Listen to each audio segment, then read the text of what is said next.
Force. Force is used to push a cart. We use a lot of force to move heavy things such as a vegetable cart. Force is used to pull a trolley.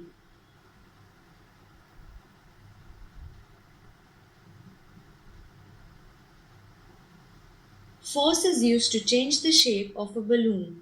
Force is used to kick a football and change the direction of a moving football. Force is used to pull the rope from both the sides in tug-of-war game.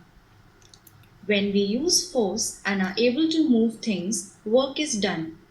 We need energy to do work.